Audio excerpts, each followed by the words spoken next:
Hey, thank you so much for coming to HPR's Atherton Performing Arts Studio. A big mahalo for coming down here. I know it's a real nice day out there, and it's a pleasure to have you inside on a nice day and for a special event. I'm Dave Lawrence. I do All Things Considered afternoons here on HPR.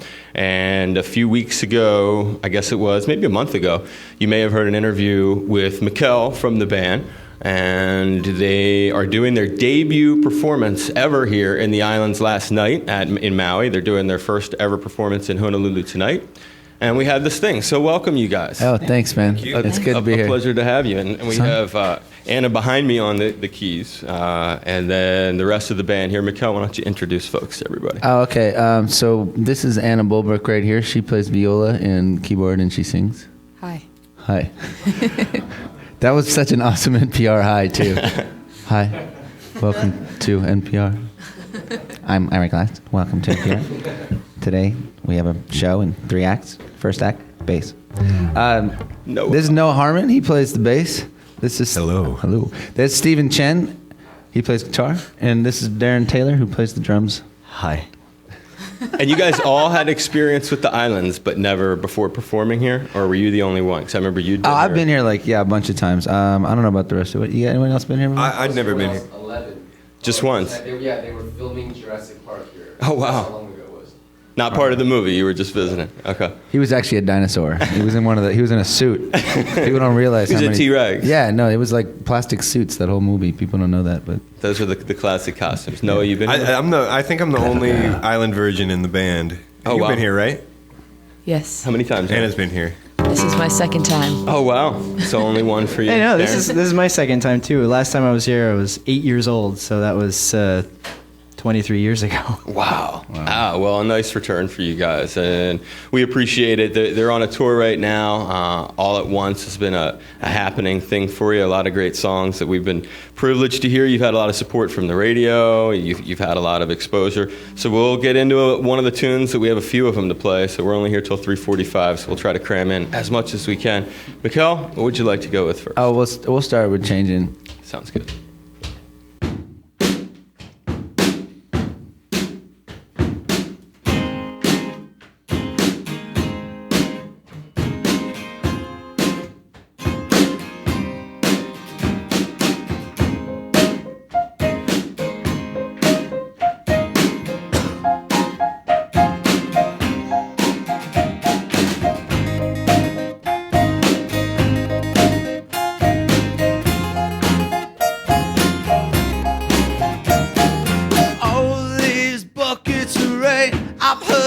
About it, you say that I lie.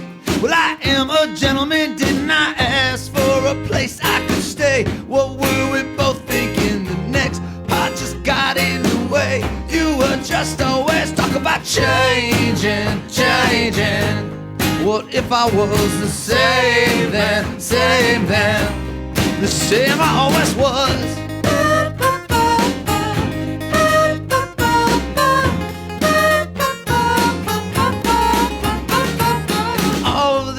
Things that you say, like I forget about these mind-up games that you play. But I was a gentleman, didn't I pay for every laugh, every time, every bit, every time? And then you feed me some line. I won't hear one more. What about changing? Guess what? I am the same man. Same man I always was. Days pass and turn into weeks. When we don't even speak, we just lay wide awake. I pretend I'm asleep, then you come home alone, and you're checking my phone, and you're looking at me like I'm something you want.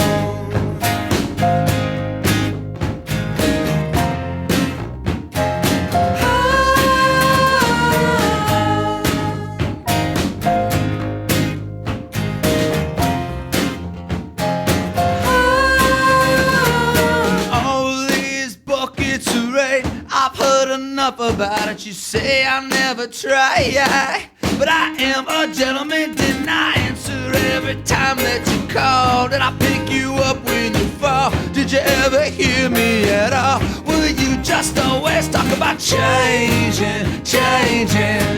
Well, guess what I am? The saved man, saved man. Changing, changing. Guess what I am? The saved man, saved man. Changing, changing. Guess what I am? The saved man, saved man.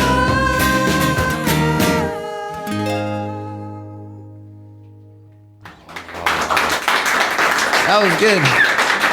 It was tasty. Anna usually plays that on viola, and she played that on piano. It was sounding very was good. good, yeah. I like that, man.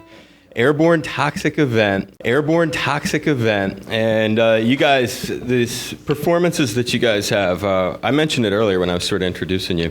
When you learn anything about this band, you realize they got a tremendous amount of support from radio all over the place. I wonder how much radio personally impacted you aside from professionally. When you were younger, was it something that you were listening to a lot, you guys? Was it? Everyone listened to the radio growing up. Now it's like, what's the radio? Weird. You know? Right. But I think growing up, yeah, for sure. And it's weird because, like, we've had a couple radio hits, and I don't really know what a radio hit is, really. Like, I used to know there was a chorus, and there was something called a middle eight. I don't know what that is, really.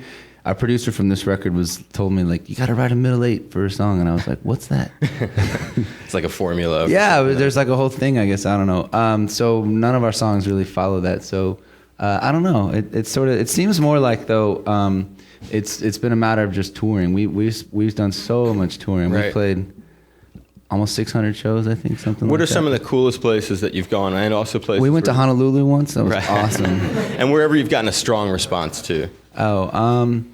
We broke in the UK first, Right. and so like our first round of like really big shows were all in like London, and then we played in like Glasgow, and then we played in like Reading and Leeds and those big festivals, and then we broke in the States next, and so then getting to play all the big festivals like Coachella and Lollapalooza. Yeah, and all the that big stuff. festivals. Yeah, it was really a trip. Especially we were like a brand new band. Remember we played like Lollapalooza? Lala. Yeah. And it was like our first time we played like a massive festival. No, we did once at Coachella. Yeah, Right. Coachella we did first, and our stage at Coachella was like us, like Paul McCartney, Yeah. and Morrissey, and we were like showing up on. It was like And some little band called the Black Keys. yeah, it was like people were helicoptering in, and we showed up like on horseback. It was just like on Burrow, we had our like the amps were being pulled by a wagon, you know. You meet Sir Paul. Yeah. No, you they didn't- clear the stage Yeah, when Sir Paul comes out. They clear their like there's Really dudes with, clear like it, huh? earpieces, the whole thing. All right. Yeah. Wow. But it's a trip, man. And then you're like, okay, I'm on, and then you walk out, and there's just like this sea of people, and it's really weird. That's a very memorable one. Then. Yeah, that for sure. How about international dates or other besides England that you feel like maybe We played Fuji Rock in Japan. That was Exactly. really cool. Germany's been pretty good for us. Our German Germany's shows have been pretty good. intense. We just sort of broke in Germany this year, and so like that's weird to hear people singing along with weird accents. Yeah, does it ever feel strange when like the yeah. language barrier doesn't seem to be a barrier? Totally. Or like the people clapping along in South Korea. That was really weird. Like literally, and they're best clappers in the world, by the way, are the Koreans. South Korea, yeah. Because they're really good at doing things in unison. That's just like a thing, I guess. I They don't just know. come in with the clap. Yeah, or the whatever. Brits are like, okay, and they're like all off or whatever, and like, but like the South Koreans are on it. They're very task oriented on clapping. Oh, I like that. Organized clap. Yeah, organized. Yeah, any cool bands you guys get to package up with for some of the international dates? Oh yeah, we've played with all kind. I mean, I think saw our a lot of it. first big band we played with was Franz Ferdinand. When we first started out, we opened for them at the Orpheum. And what was cool, we just played the Orpheum in Boston. This is a big venue in Boston. And then we just played our own headlining show there like 2 months ago and sold it out. And we were like, it was really cool. It was like full circle or something. And we've played with, I don't know, Kings of Leon. We played with. We were on the same festival as Beyonce, and Oh, right. No, Oxygen, we were that was lucky enough funny. to not play at the same time as her, which was like It was we were sandwiched between Beyonce, I think and then- Coldplay. We were right in between there. Yeah, lucky for us. Where was that at? That was in Oxygen. Ireland, Oxygen. Yeah. Have you found any kind of relationships with some of the bands that you'll meet at some of these, or like they're like, hey, I'm a huge Airborne Toxic. I love Sometime Yeah. Around Midnight. Who is? I have a one-way relationship with Beyonce where I just love her and she doesn't know. Oh shit! So do we. Secret love. Well, one of the I Shut did. up, Jay-Z. You covered a great. Where do you want to do the? Is that cover going to be? Oh, I guess you're just making us do it now. All right. I just love that. Well, we didn't have to reveal it, but that was a great cover. We just decided on the fly to do this like 10 minutes ago. And he has a new record coming out too. Yeah, and it's a It came tour, out, too. didn't it? Yeah. The song is single. Yeah, right. All right, let's give it a shot. Here we go. 1, 2, 1, 2, 3, 1.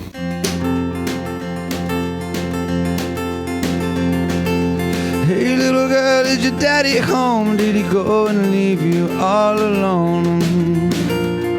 I got a bad desire. No, I'm on fire. And tell me now, baby, is he good to you? And does he do to you the things that I won't do? I could take you higher. And oh, I'm on fire. Some nights it's like someone took a knife, baby, edgy and dull. They cut a 6-inch valley through the middle of my skull. And some nights I wake up with my sheets soaking wet and a freight train running through the middle of my head. Only you cool my desire. Oh, I'm on fire. No, I'm on fire. No, I'm on fire. Come on, Anna.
Sounds so good.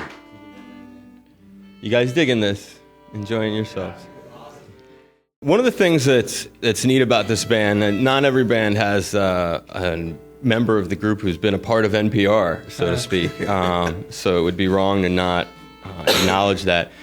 How does your writing, and it's Mikkel, how does your writing background, writing words as opposed to music, sort of influence the band? It's hard to say because, the honest truth is I don't really know. It's hard to know yourself that well, really. Sure. I know I used to be a writer and now I'm a singer. You don't do any more? No, I still write. It's just that it's hard to know what the connection is exactly. Like it's probably pretty. I could take a guess. I don't know. And does it influence? I just see this big sweeping sound, the sound of the band. It seems so big. Like there's so many a lot of that has to stories do in with like the rest of the band. Actually, like we all get together and work on arrangements together, and the fact that everyone here can straight up play. Like there's great musicians. Like everybody here is a great musician except me. I just trump chord and write these silly songs, but they can like really really well. So I think you got to give the credit to that too. This whole band, like we've been playing together. I mean, like every day for years. It's been like 5 years now. It's been. I mean, we've played. I don't know. At some point, we're gonna hit like 1 million songs that we've played together, and it's gonna go by with zero fanfare because we've just done it so many times. Yeah. It's just gonna be like, oh, we hit 1 million. But then the songs have a new life because you're so tight with them. You're so familiar with them. You know them intimately. You can just whip them out. Oh yeah, like you can this. start to play jazz with it, and then you start to something that you did one night you sort of institutionalize, and then becomes part of it, and then you play jazz on that, and then 50 iterations later, like I guess that's how you become a good rock band. You just How play hard and play fast play. to a set list is it? Not at all. None. They're mad at me. I change it every night. Every single night. I mean, we might have done the same set list 3 nights in a row, maybe. If that. I'll just be like, oh, let's do this song next. And like, why? It's like, I don't know. It just seems like the right time. Sometimes you'll surprise us with a key. Yeah. Mid song, it'll change keys, and they won't even know, and I won't know either. So we run around behind him and go, it's an F. F. We've done that. We did that once in front of like 40,000 people. Just winging it like that. I just put the capo on the wrong fret, and I don't know F G what, like, it's a I'm singing, and then they all started in a different key, and then so by the end of it they had to like. There's a video of it, and then they're in the background huddled together, trying to decide what they're to do. discussing what the key it was is. at Austin City Limits. Yeah. We have a great high definition video with like a camera crane like swooping around, and Mikkel's up front like wailing and singing, In a and he's, totally like, different pouring key. his heart into it. And we're like in the back talking. Yeah. It's particularly funny when Noah turns around to me and goes, "It's an F," and I go, "I don't care." I'm the Doesn't drummer. affect me too much. You guys figure it out. Whatever. What does it matter to me? One of the things Mikkel shared on the phone actually was your cool experiences as a band. You guys have done a lot of late night, and he sort of went through some of his favorites. What would be some of your favorite experiences from the late night shows? Like, is there one that is a favorite of playing like Conan, Letterman, Kimmel? We have a great picture of Mikkel with Jay Leno in front of Mikkel's car, which is like, Oh, yeah, that's it pretty cool. seemed like some kind of like rock and roll postcard or something like that. Was that after the gig you guys went out and hung with Yeah, he's really into old cars, and I have an Right. old Malibu, and so we got out in front of the Malibu. How cool. and stuff. Yeah, it was pretty Wow, cool. car swapping. The Herman Cain one's good too. Like specifically requesting midnight. Yeah. We played Changing, and then he apparently heard, Letterman likes midnight, and then apparently he doesn't do that often, but after the taping he told the audience, we have to sign off, but the party's gonna keep going on here, and then we played another song. I don't know. Like for him, it was like Sure. it was like in front of the court for the king or something, Like, off with his head. Okay, sing the song.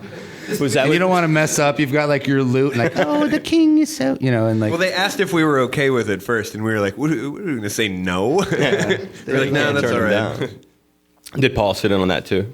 'Cause I No, remember he didn't. said, He sat in on changing though with the horn section. Anna and Noah made these horn charts, and they the horn players for like the late night band like played along, and he was so cool about it, man. He's like, "Yeah, man, all right, yeah, we'll help you out. Okay, cool. What key is it in? Yeah, what key?" I was like, "I don't know, man. That's not It's amazing how, all right, this is coming from my classical nerdy side, but it's amazing how in those late night bands, they're so specific and so proficient and so technically savvy. It was like driving a Ferrari of horn sections. Like, it's like precision. playing with a professional orchestra. It was insane. Aside from the Letterman band, which another one that made a real impression on you? Like the band on TV, other than Dave's band? Or did you guys get to like watch some of these the other rest people's? I don't remember any of the other bands actually. Like Leno's? Did you It was watch cool to those meet guys? Herman Cain when he was on. It was All right, he was on with you on one of those, right? He was on with us one night, and like we took a picture, and I got to meet him, and there's a picture of me going. Like I shook his bugging. hand, like like diplomats meet, like, and they shake hands, they look at the camera, and I did like one of these, Herman Cain. I like that. We got a little snapshot of it. Remember which one that was on? Leno. We were with. That was Leno. House was a guest. Oh yeah, House was on that night. Yeah. Apparently, Herman Cain's not doing too well anymore. It was like that was what sunk his career, was being on with us. Posing with you guys. It's all downhill after that. That's funny. So, and when you think about doing those, when you mentioned Austin City Limits, is there? You've done these a couple times, hooked up with large-scale productions where you've had orchestras and choirs, and a lot of people backing you up. Where does the vision come from for that number? When you like that DVD thing. How do you decide on the precision of like how many different things you're going to have? Because it seemed like so layered. It was like you threw everything at it and then some. Yeah, there's a lot. We all just sat around and talked about it, and then we're like, "Hey, let's do that." And we had no idea how much work it was going to be. We were like, "Let's do that." Well, we have to make charts. Why? And you have to hire the orchestras. Oh yeah. Actually, well, the orchestras we've played with all just sort of played with us because it was like part of their calendar year or something. They're pops. They have pops reviews. And Yeah. So no, but it's mostly just a matter of like really too high ambitions and then freaking the hell out for a couple of weeks, and then it all just kind of works out once the show comes around. How much prep though for that one where you guys Oh, had like 10 hours So a day for much. 3 weeks or something So for one much show. preparation. Yeah, it's a lot of preparation. Yeah, it just seems insane. Yeah, it's really annoying. You It like is make a insane. decision and you're all excited and you're like, let's do this, and everyone's psyched, and then like you're like, this sucks. Just sitting there for like 2 weeks. Do you have a musical director outside of the band who tries to?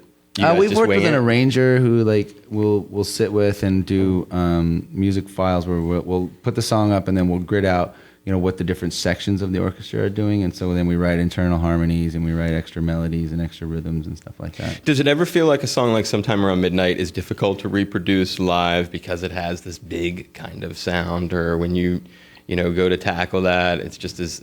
Because it feels to me like you listen to something like that, it's this big sound. It's like, man, I can't imagine having to be responsible for playing this live. You'd always feel like it was thinner No, it feels live. bigger live on like a big rock show because the audience is really into it. In part of it. When you've got that electricity in the room, when music's supposed to be live, it's supposed to be, something is happening as opposed to nothing. And, you're having an experience right there with people. And that energy makes it it feels bigger. In some of the halls we've played it in, I mean, some of the biggest nights for that song, or some of the like big epic numbers have happened in just like a small like 1,200 person club, but With just where the band. everyone's just screaming, and Right. it's really exciting.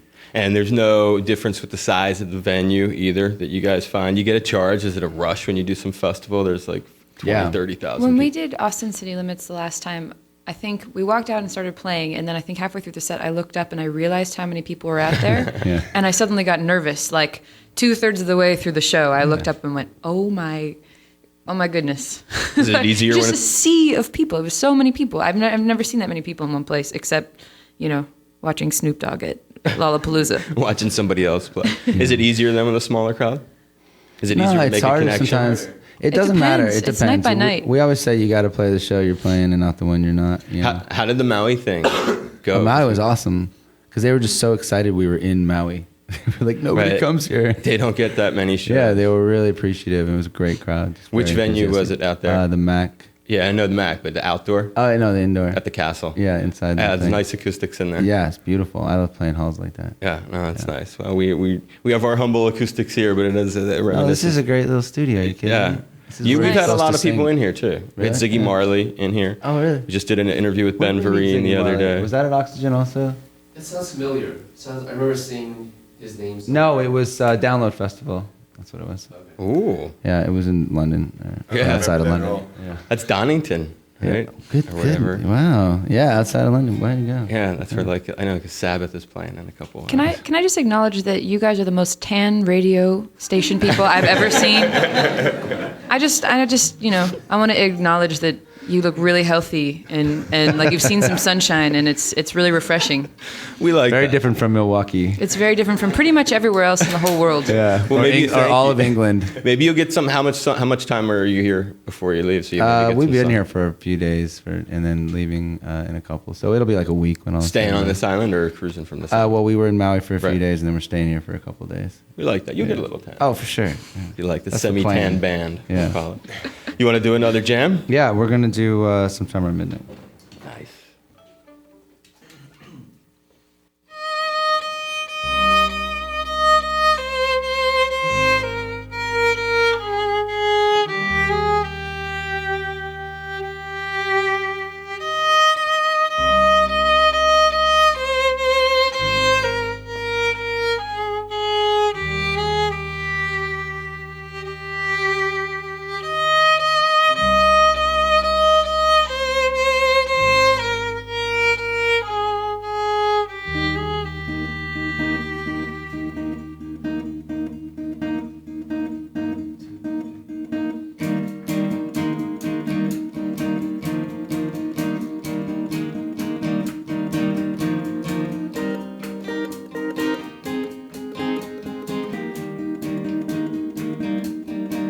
And it starts sometime around midnight. At least that's when you lose yourself for a minute or two. As you stand under the bar lights, and then the band plays some song about forgetting yourself for a while. And the piano's this melancholy soundtrack to her smile. In that white dress she's wearing, you haven't seen her for a while.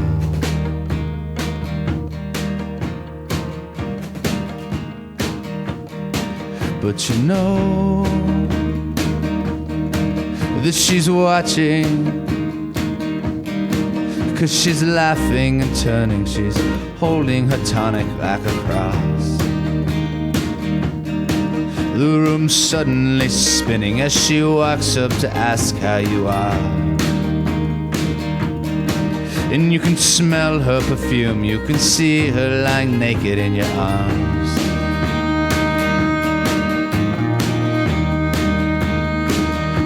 And so there's a change in your emotions, and all these memories come rushing like feral waves to your mind. Of the curl of your bodies like two perfect circles entwined. And you feel hopeless and homeless and lost in the haze of the wine.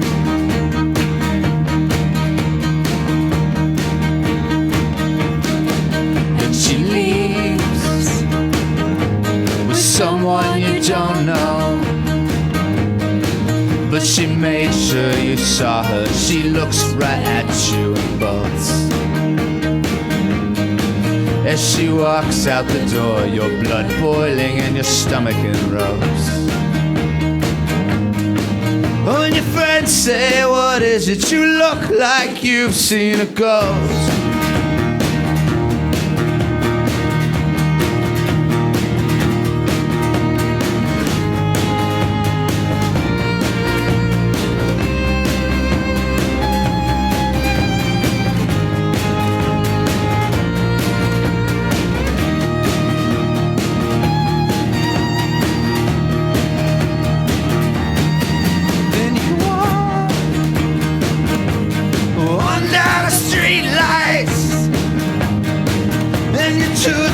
To notice that everyone is staring at you. You just don't care what you look like, the world is falling around you. You just have to see her, you just have to see her, you just have to see her, you just have to see her, you just have to see her. You know that she'll break you in two.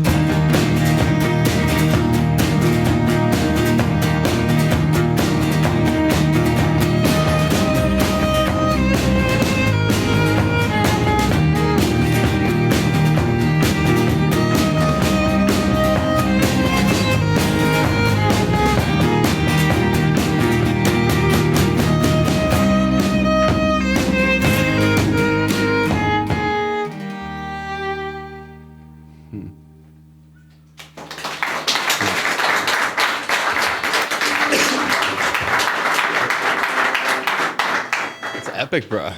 Love hearing that.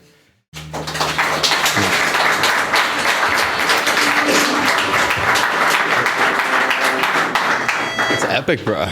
Love hearing that. Is it hard to conjure up the emotion for that after playing it so many times? It's such a deeply meaningful song. Yeah, not really. It was a really crappy night. So yeah, it's still pretty vivid. Yeah. So you can always it's one of those. It left one of those, that mark on. Oh yeah, I hear you. Yeah, it was rough. There's stuff like that for Yeah, sure, man. yeah. No doubt. Well, we appreciate you sharing it with us because, as I was told you, I think on the phone, it enables listeners all over the world to be able to put themselves in the song, and it's truly one of those tunes you can attach to your own life in so many ways. A really famous guy, I believe, gave the band praise based around that tune. Adam Clayton from U2, when asked, about favorite new bands or new songs or something. That was his thing. You ever get to run into him since then? No, but we kind of want to be like, hey man, give us a tour. Yeah, like little I'm glad you opening like the slot. song and everything, but come on now. No, it's pretty cool when you have fans that are people that you like really, really admire, and some are really public about it, and some they just kind of tell you in private, or you hear through circles, and you're like, really, that person's a fan, really? And you can't believe it, and it's really exciting. So he never did like a personal reach out. You heard about that, I'm assuming, second. Oh yeah, I was like he was talking about, but then I think U2 played some Airborne stuff before they went on for like their whole tour and stuff like that. Yeah, I know that I was curious. You did, relating to them, or not really to them, but to where they're from. You guys did that 30 shows in 30 days. It included a residency at the Dublin Castle. Yeah. So I wondered. I was looking at that, thinking, I wonder if he got to see them, or like, how did he? Oh, well, see, the Dublin Castle's actually in London. It's that Dublin Castle. Yeah, it's like a tiny little punk club. Who came up through there? Like, The biggest band that came there was Madness. That's where they played they played every they were like but the then a resident bunch band of there. other like British bands came up 30 through days there. straight. Yeah, we did 30 days straight. Not in that same club. We did 4 nights in that club. Like once just kept every moving Tuesday. around. And then we played every little tiny little like hole in the wall bar in the UK. We've been to more places in the UK than pretty much anyone who lives in the UK. Yeah. Every like Barrow and Furnace. Where is that? I don't even know. And there's a group of fans waiting there in every case. I mean, Yeah. it's because you broke there first. yeah, Is that what you attribute They're it to? pretty rabid over there too. And We actually have some fans who are in from the UK who were at the show last night, and assuming they'll be here tonight. too. Oh, were they said, yeah. like coming Yeah, I touring guess with they you. they Grateful flew, Dead style. yeah, and we have people that sort of like in different regions of the country. We'll follow like 8 shows or something over there, or do that here. Stuff Usually like they don't fly halfway around the world, though. Yeah, I was Yeah, going right. to say, that seems like an It's extraordinary really far commitment away. from fans over there. Before we get into a final sort of tune from these cats, a lot of people probably wonder where the direction of the band. It does seem like a evolution if you listen to the songs and the way they've sort of changed over the years. Is there something now, like in terms of where you're going to be next, that's going to be like a departure from this? Is it going to be as orchestrated sort of sound? Like, or what are some of the things that are going to be next that we can expect? Well, I think we there's always going to be a sense of orchestration. I think for sure, and we don't think a lot about genre. I think we're sort of comfortable doing lots of different types of music, and again, that's mostly because they can play anything. Right, they're The rest of the diverse. band, they're really, really, really good. And it at lends playing. itself to having a huge hit in another format. So Yeah, it's by kinda not cool. being pinned down to anything, you could end up being anywhere. Yeah, so I don't really know. I think we're just sort of we're going to keep writing songs, and I think that the idea is you go. It's a real privilege to have an audience in it. I think the idea is that you go and you struggle with an idea or with a bunch of ideas, and then you try to write about them, and then what you present isn't just the results of that struggle. You present the struggle itself, and I think people relate to that, and there's like a moment of recognition where they're like, I know what that guy's talking about. Like, I've been there. And the music, I think it's a really efficient way to do that. Like, if you have melodies and orchestration, that's why you watch a movie and you can close your eyes and know what's going on through the soundtrack.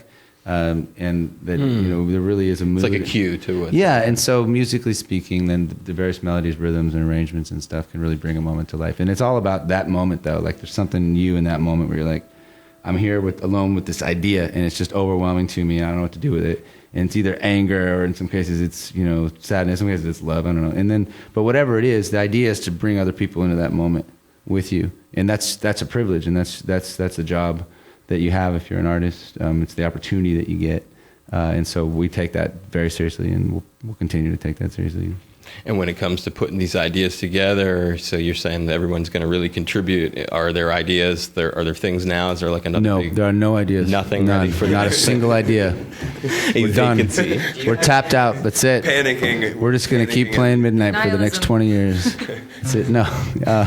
Changing when we're like 80. The New old tunes folks home. in concert? Hey, everybody, this is changing. Yeah. There's a Like bunch. tonight? Anything that we might hear? Oh, probably not That's where I tonight. was We're still aiming like for. writing for like any future stuff. Like, Okay. we literally just we spent an entire year on the road. So and you we don't just shop it got on the home. road first and go out We there? do. We've what is it? We practiced Thousand Shades of Grey, and we practiced. We performed All I Ever Wanted for a while year before. Yeah, before that was on the new record. But nothing for tonight, probably. Well, we have a couple things that we're going to do tonight that are not standard stuff, but like it's not going to be any stuff from a new record. Yeah, That's I get still, you. it's still like a glint in our eye. It's off in the distance. Yeah, well, you're still touring, proudly Yeah. behind this.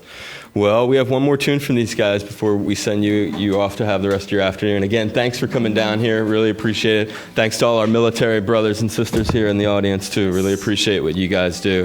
And the band, we're honored to know that we were going to have some. Yeah, thank you all for coming down, and thanks for your service and all that. We've been singing about vets for a long time now, but we're gonna end with We actually had a group of Marines that followed us on their leave from Iraq last year. They followed us all around Europe, and we got drunk with those guys. And I don't know if it's PC to say we got them laid, you know. But it was great, and we had a really good time, and we learned a lot of sort of up close and personal stuff about what it's like to live over there. And so, yeah, thank you guys very much. You know. All right, so this song's called All at Once. It's the title track of the record, and yeah, we'll end with this.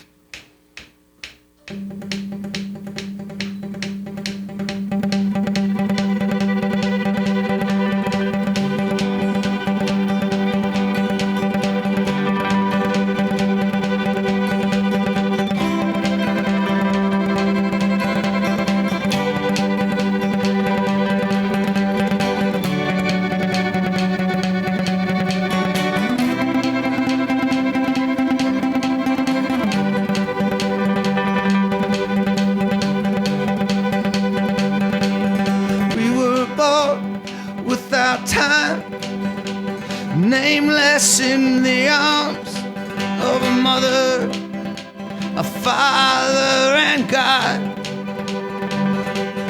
When the world would wait for us 1,000 years in the crush of our eyes, we were fearless and awed. And quietly we'd fade into sleep. We had nothing on our minds.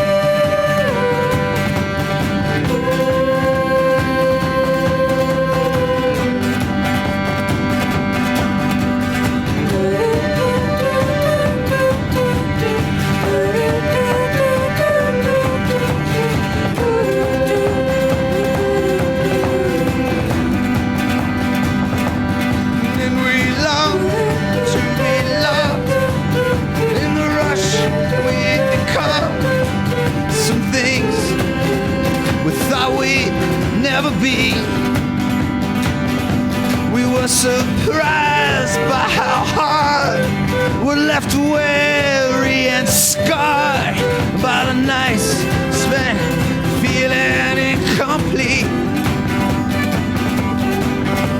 And all those evenings swearing at the sky, wishing for more time.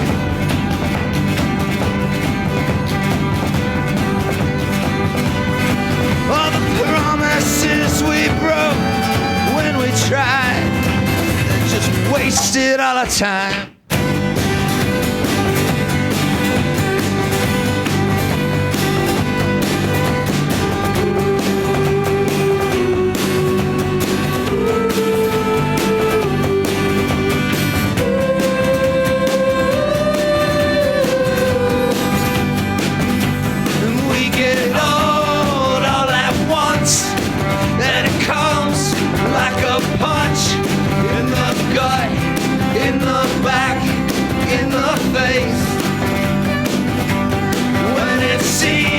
Someone lied, 'cause our parents have died. Then we hold on to each other in that place. And I feel the water rising around us. Maybe that's okay.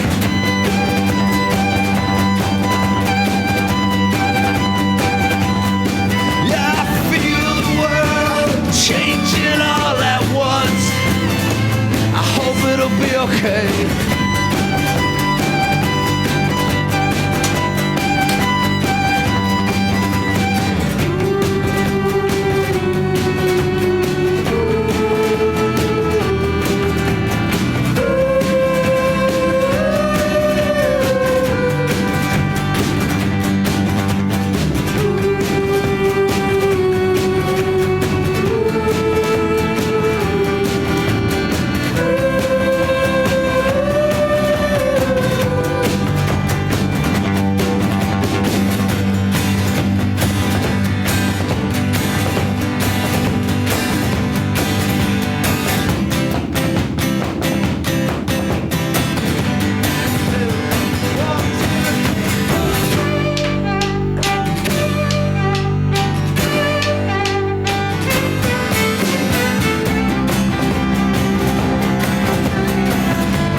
hope there was someone looking down. On the day we return our bodies to each other,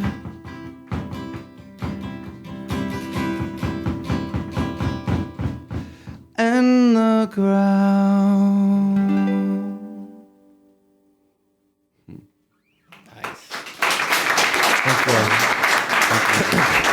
Thank you very much. Appreciate having you down here. Thanks for having us. It was a great thrill. Airborne Toxic Event, everybody. And I do want to thank, real quick, the people who helped me do this. Jason Taglianetti, my engineer. Without him, we wouldn't be able to have this recorded. Valerie Yee, who provided hospitality to you guys out in your little green room area. Stratton King, my photographer. Aileen Humphreys, Faye Archambault, and Arthur Hughes. Thank you guys so much for helping. And you guys for being here. Appreciate it. Thank you, guys. Thank y'all for coming down.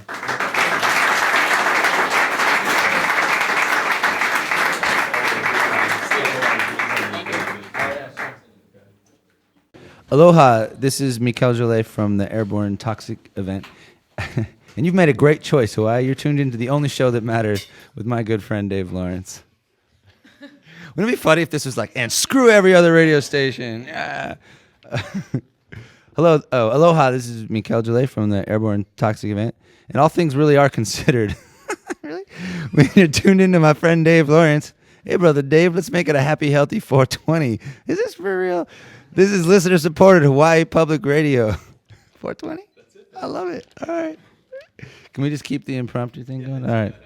Aloha, this is Mikel Jolet of the Airborne Toxic Event. And when I heard there was an opening in the 420 Club with my buddy Dave Lawrence, I moved quickly, very quickly. Am I really? All right. Then I waited in another really long line, and now finally I proudly get my chance to say these magic words. Hey, brother Dave. Is it brother or brother? Oh, either or. Hey, brother Dave. Make it a happy, healthy 420.